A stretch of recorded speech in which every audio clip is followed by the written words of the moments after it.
Alright guys, we are back with part 2 of The Lion King. We looked at some gameplay. I actually looked at not just the um,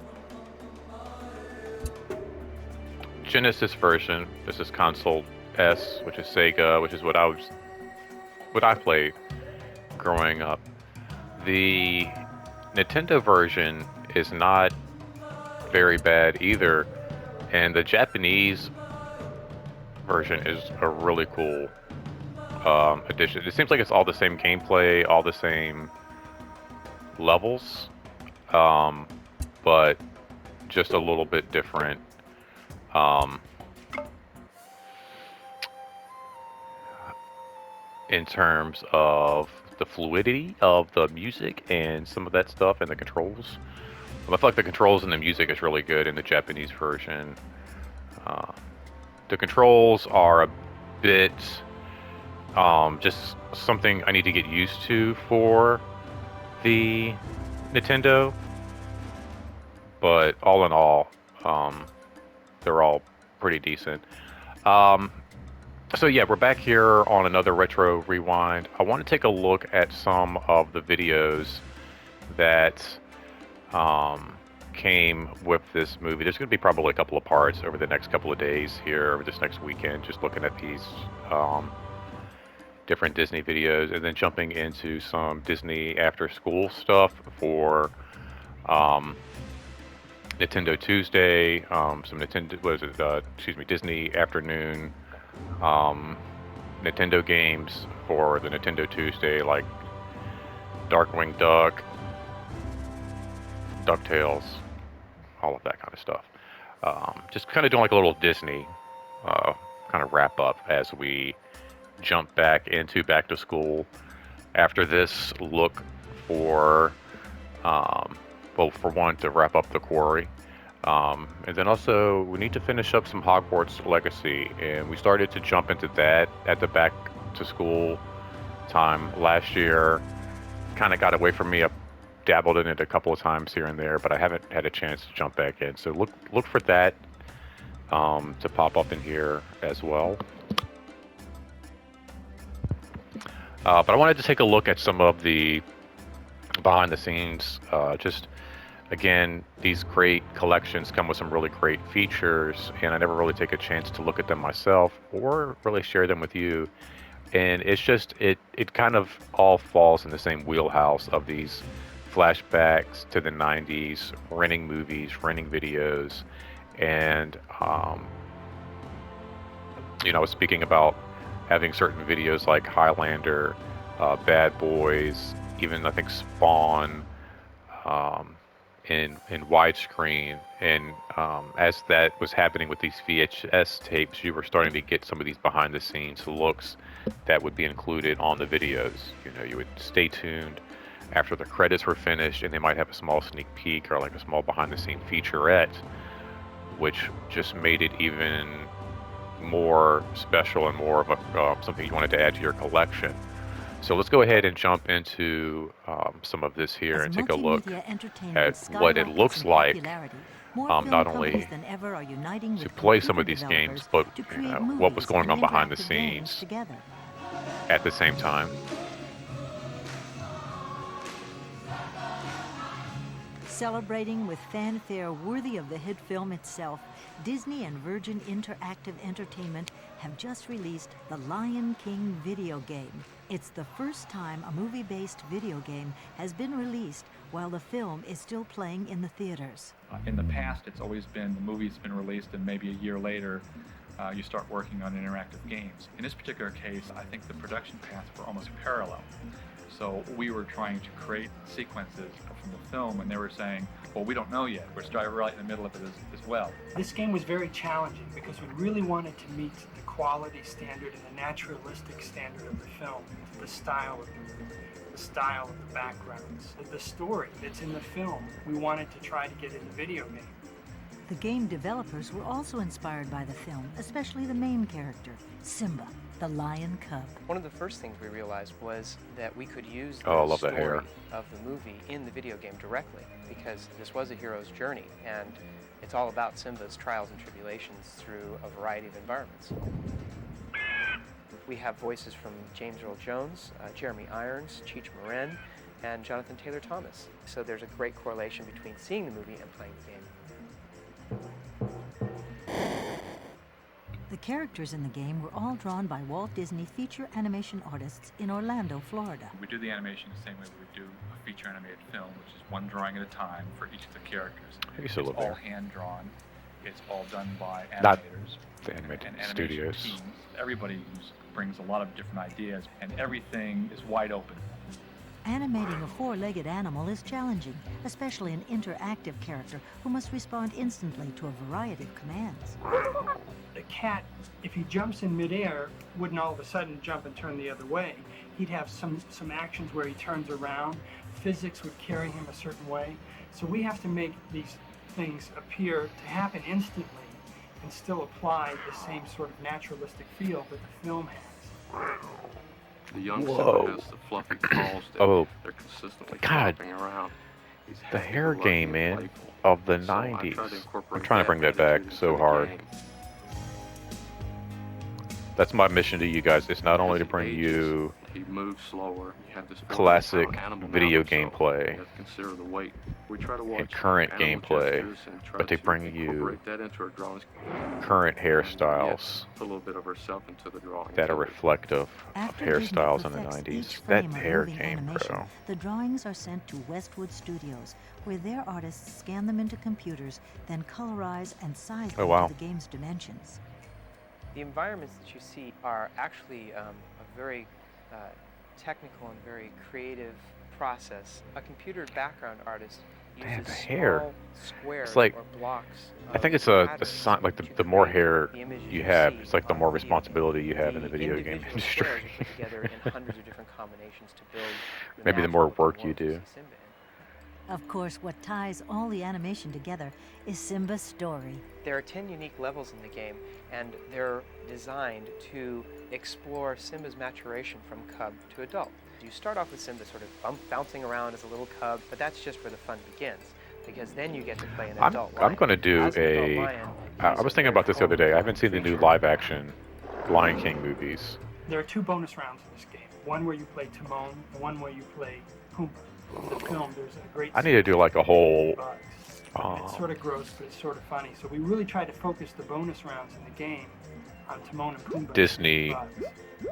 Maybe like sometime in November. It's very fast paced. There's different After all characters to the play, horror different movies. experiences, new levels, new graphics, and every time you play the game, you'll find something different. In Do like the some Elephant Disney Graveyard marathons. level of the game, there's a skull that is right out of the movie. So kids will say, "Wow, look at that! I'm not just watching a game; I'm playing the movie." We're excited I'm going to about finish this game. I'm going to play this whole game out. because it's told from a totally different perspective.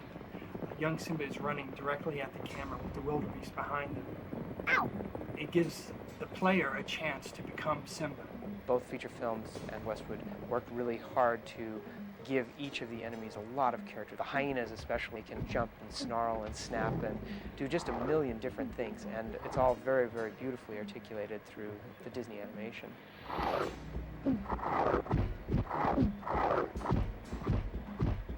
It ends in this climatic battle at the top of Pride Rock with the Pride Lands burning below, lightning striking from above.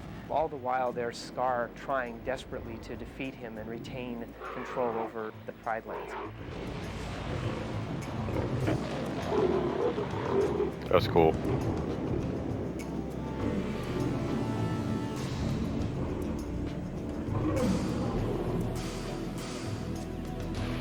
The process we've gone through the Lion King game is really the same as any production. Because you're trying to do something unique and it's never been done before and you can't draw from anybody's experience. Oh, I gotta play it It's now. I great just saw it. chaos. Okay. The final result is for every part of that process, there are bits of magic that are dripping down, and it's our jobs to sort of catch all that stuff and collect it to make sure that none of it's lost and it's always there to be built on and preserved. And ultimately, that's what makes a That's difference awesome. on the final project.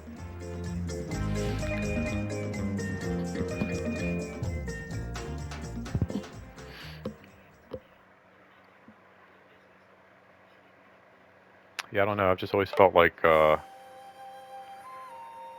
if you were playing a Disney game, you were guaranteed a good quality game. Always. Always growing up, all of the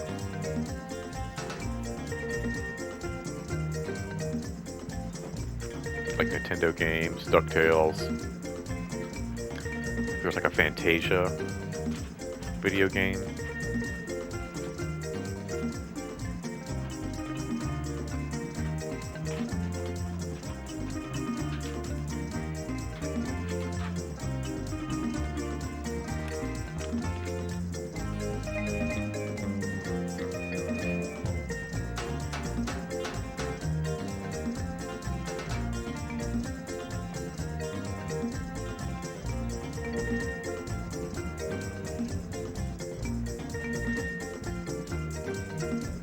There was like a Donald Duck video game.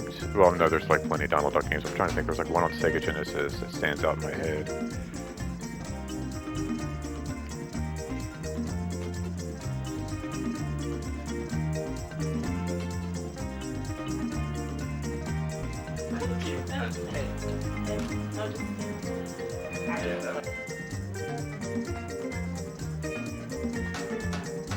I feel like up to a certain degree, though. I think like once the Pixar world kind of came in, the Nintendo, Sega games kind of were one going out the door, so it was more like PlayStation type stuff.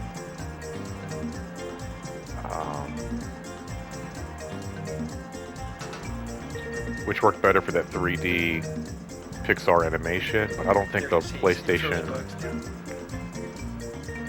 gameplay was quite there just yet, like it had been with the Nintendo and the Sega.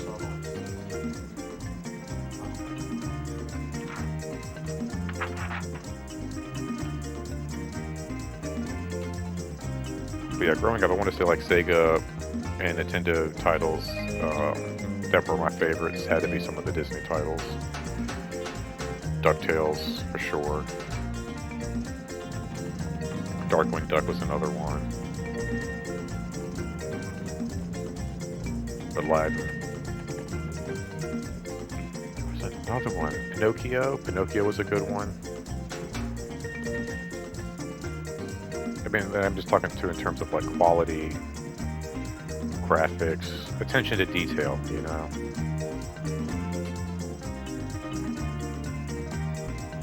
I think it's very important when you're playing a video game to make it feel like you're exploring that world.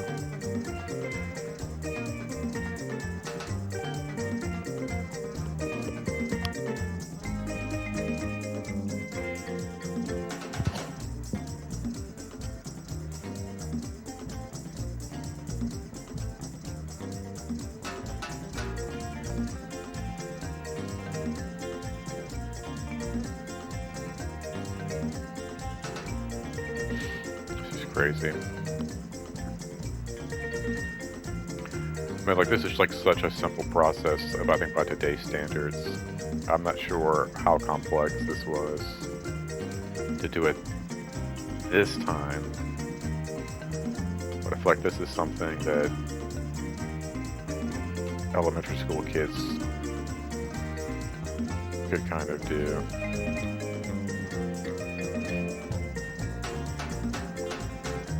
We've come quite a long way.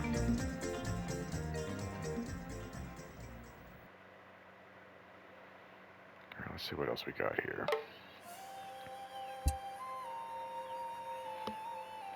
I wish they put all these together, right? Alright, we'll just go through, we'll see here. Q&A, part 1. But yeah, this is great. I mean, this is, like I said, this is stuff I would rent growing up. But not only like the games, the videos, the movies, all of that stuff.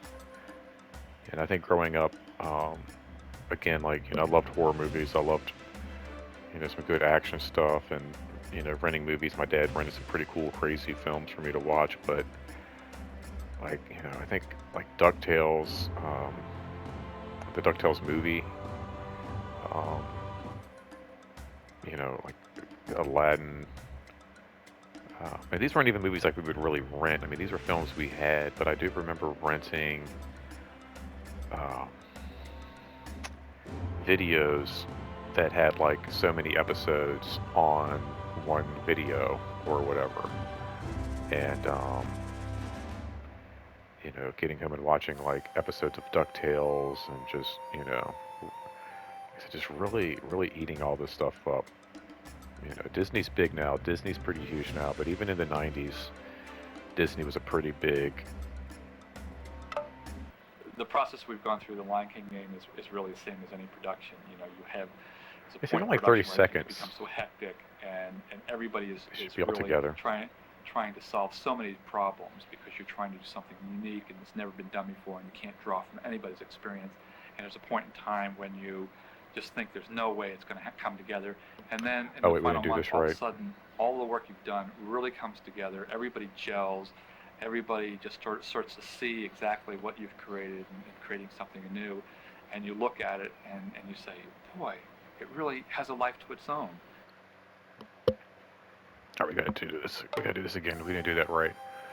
What was the production process like working on the Lion King game? You got to read the question, because otherwise, he's just talking. So it's like, what was the production process like on the Lion King game, Paul?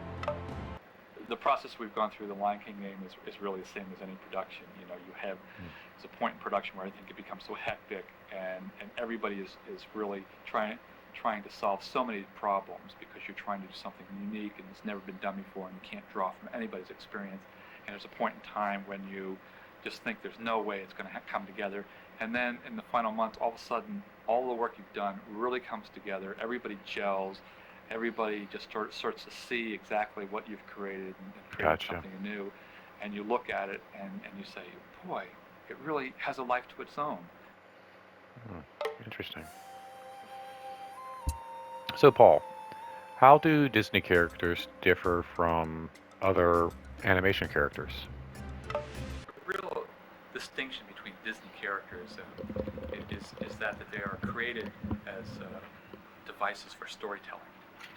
And by doing that, they have distinct personalities.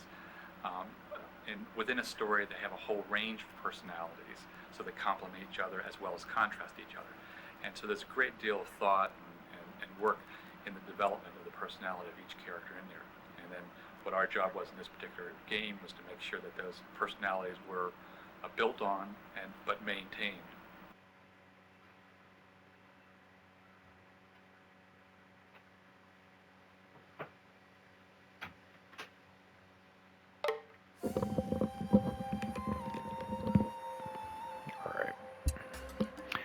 So, Paul, how did Disney animators and the game developers work together? The process we go through is there's really two parts of the team, really. There's the programming and game design, which these people are experts in that field, and ourselves, which are filmmakers and animators. And we had to sort of synthesize what we all know as being the correct way to do things, and sort of meet halfway. I love that. That should be the best for any relationship. Meet halfway. Meet the people where they are. So, Paul, wrapping up, how would you describe the experience of creating the Lion King game? It's creative chaos is what it is, but the final result is that for every part of that process, there are bits of magic that are dripping down, and it's our job to sort of catch all that stuff and collect it to make sure that none of it's lost. It's always there to be built on and preserved, and ultimately, that's what makes a difference on the final project. It's magic. All right, Mr. Chuck Williams, thank you for joining us. Why is it exciting to play the movie characters in the Lion King game?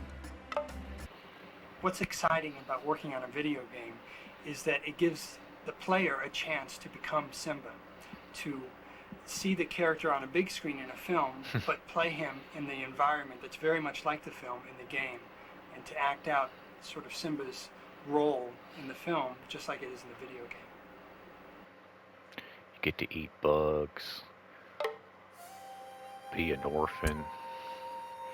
So Chuck, what is the story of the Lion King game about? Is it about the Lion King, or is it about something completely different? Story that's in the film we wanted to try to get in the video game, that Simba goes on a journey and learns responsibility and has to overcome obstacles and surpass them in order to meet his goal of winning back Pride Rock. All those things that are in the film we wanted to try to get in the video game. Chuck, is part of working here having crazy hair and crazy shirts? No comment, okay. Moving on. So, Mr. Williams, what is Simba's journey through the game like? In the beginning of the video game, you play a young cub, Simba, and he is really exploring this world of the South African pridelands, and he's trying to survive among the other animals that are there.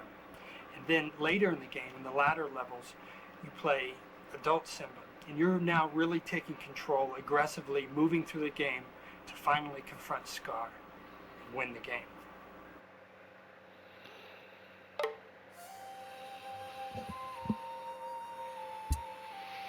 All right. I think this might be the last question we have from Mr. Chuck Williams. What were the challenges of making Simba interactive? Make this character as interactive as he needs to be. He needs to be able to respond very quickly and to really feel like he's thinking. And what's difficult about that is you want that instantaneous response. Is that an 8-year-old controlling him? Wouldn't all of a sudden jump and turn the other way. He'd have some actions where he turns around. Physics would carry him a certain way.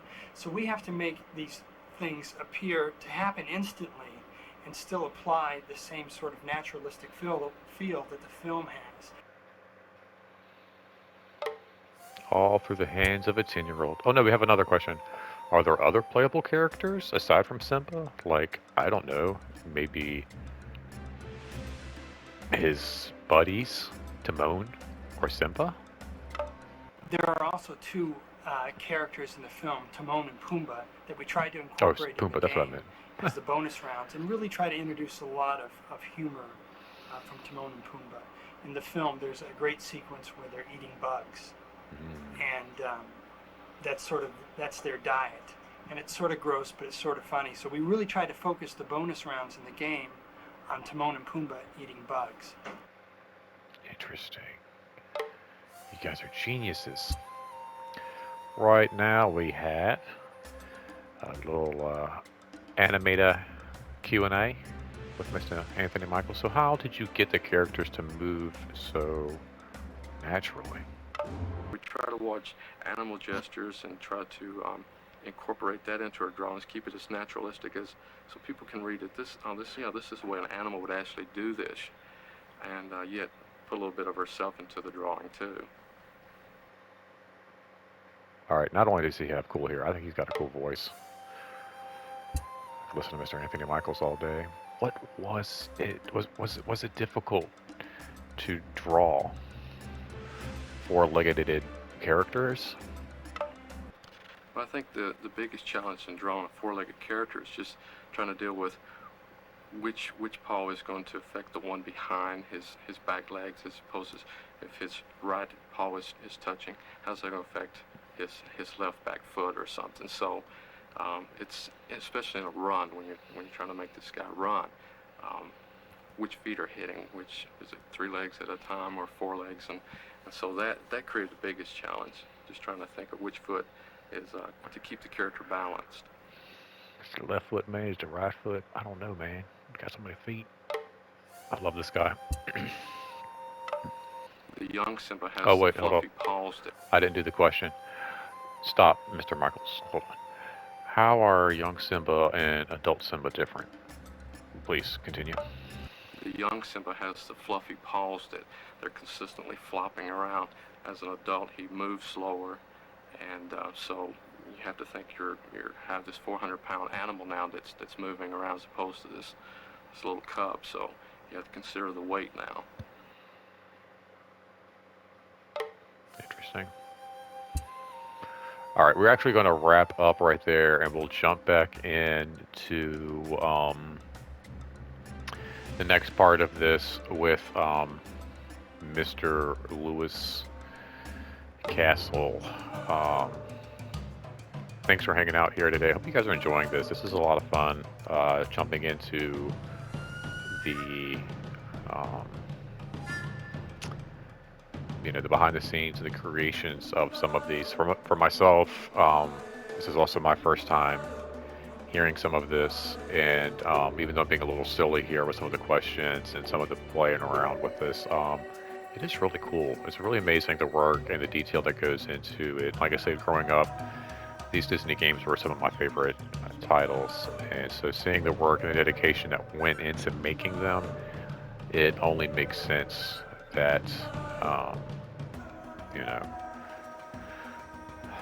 not only were they gems back then, but they still hold up to to this day.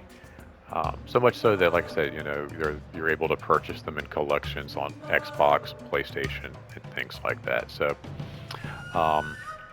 make sure you hit that like, share, subscribe, all of that. You definitely want to subscribe so you don't miss the next part of this video coming up later on while we dive back into the museum here on this Disney collection of classic movie title video games inspired by Disney films, Jungle Book, Aladdin, and of course The Lion King. So until next time, guys, take care of yourself, each other, and of course don't spend a quarter anywhere else. I'll see you in a bit.